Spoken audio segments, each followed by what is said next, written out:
Good morning friend, मैं रितु स्वागत करती हूँ आप सबका अपने यूट्यूब चैनल काउंटिंग ज्ञान में। आज हम स्टार्ट करने जा रहे हैं जर्नल एंट्री की कुछ एडजस्टमेंट, जिसका नाम है compound journal entry and opening entry. तो स्टार्ट करते हैं compound journal entry. Compound journal entry का मीनिंग क्या है? कंपाउंड, एक से ज़्यादा।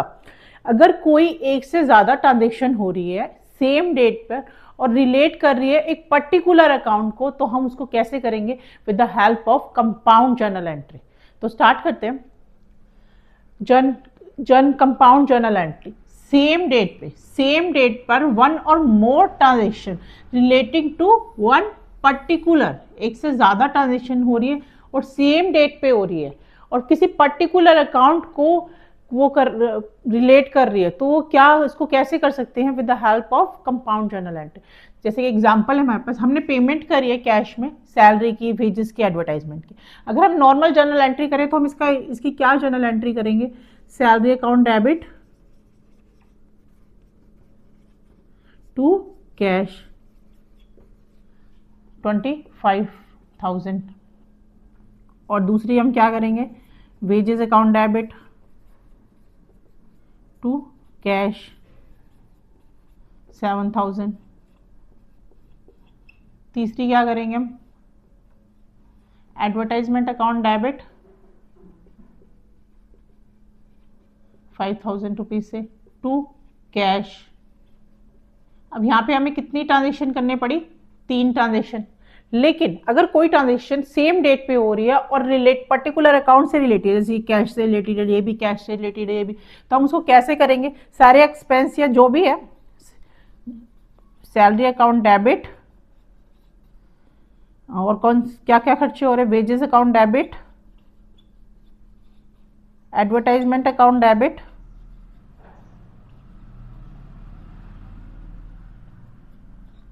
To cash. अब ये तीनों ट्रांजेक्शन किससे रिलेट कर रही है? कैश से। तो ये 25,000 की हमारे पास सैलरी थी, 7,000 की वेजेस थे और 5,000 की ये था। टोटल कितने हो गए हमारे पास? 5 और 7 32,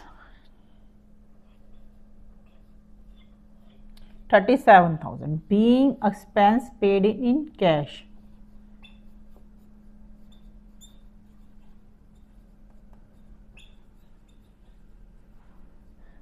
तो ये थी हमारी कंपाउंड जर्नल एंट्री, जिसमें एक से ज़्यादा ट्रांजेक्शन को किसी पर्टिकुलर अकाउंट से रिलेटेड और सेम ही डेट पर हो रही है, तो हम इसको अलग अलग करने की बजाय इकट्ठे कर सकते हैं इस तरह से कंपाउंड को। तो नेक्स्ट है हमारे पास ओपनिंग एंट्री। ओपनिंग एंट्री क्या होते हैं? जब पिछले साल की बैलेंस शीट में क्लोजिंग बैलेंस होता है, तो वो इस साल की प्रेजेंट की बैलेंस शीट के लिए क्या बन जाता है? फाइनेंशियल ईयर की बैलेंस शीट के लिए ओपनिंग बैलेंस। प्रीवियस ईयर की बैलेंस शीट फाइनेंशियल ईयर के लिए क्या बन जाती है? Opening balance. तो ये हमें गिवन है, लायबिलिटी, एसेट्स एंड कैपिटल। इसको एज ए जर्नल एंट्री हम कैसे लिखेंगे? एसेट्स का अकाउंट डेबिट होता है, assets account debit to liability and to capital.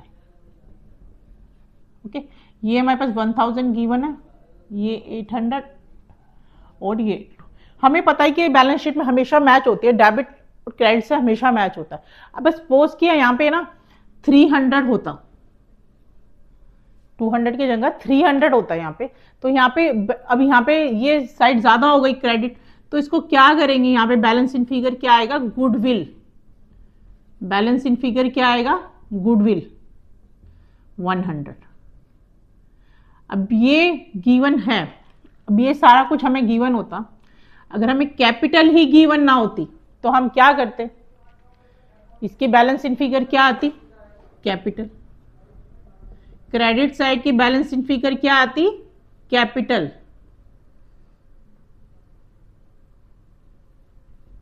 Okay, और डेबिट साइड की गुडविल। इसकी हेल्प से करेंगे एग्जांपल।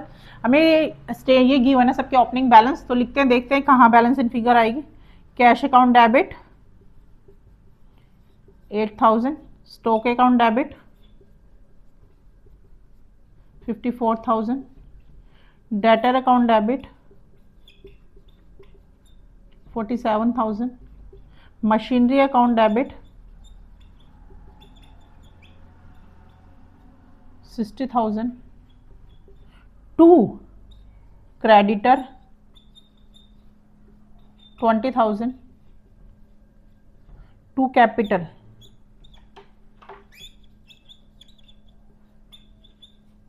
₹2,00,000। अब देखिए इसमें बैलेंस इन फिगर क्या आ रहा है। अब कैपिटल गिवन है, क्रेडिटर गिवन है, it means balance in figure कहाँ आएगा, इधर 8,000 माइनस 54,000, 47,000 एंड 60,000, 51,000 की हमारे पास बैलेंस इन फिगर आ गई।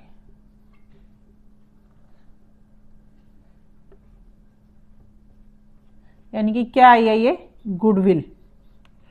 अगर इधर कुछ और ना, इधर ये कैपिटल गिवन ना होती तो हम निकाल सकते थे, इस सबको ऐड करते और क्रेडिटर को लेस करते तो क्या आ जाती, 2,00,000 की हमारे पास कैपिटल आ जाती, 2,00,000 की। तो इसी तरह से ओपनिंग एंट्री का मतलब है अगर हम कुछ गिवन ना हो, पहले ओपनिंग एंट्री लिख दे, अगर कुछ डेबिट में गिवन ना हो, बैलेंस इन फिगर आ रही है, कुछ कम आ रहा है तो हम उसको पूरा करने के लिए हम उसको बैलेंस इन फिगर गुडविल लेंगे, और क्रेडिट में अगर कुछ कम आ रहा है तो हम उसको कैपिटल में एडजस्ट कर देंगे। तो ये थी हमारी compound journal entry, opening entry. I hope कि आपको समझ आया हो। प्लीज़ चैनल को ज़्यादा से ज़्यादा सब्सक्राइब कीजिए, लाइक कीजिए, शेयर कीजिए। Thank you.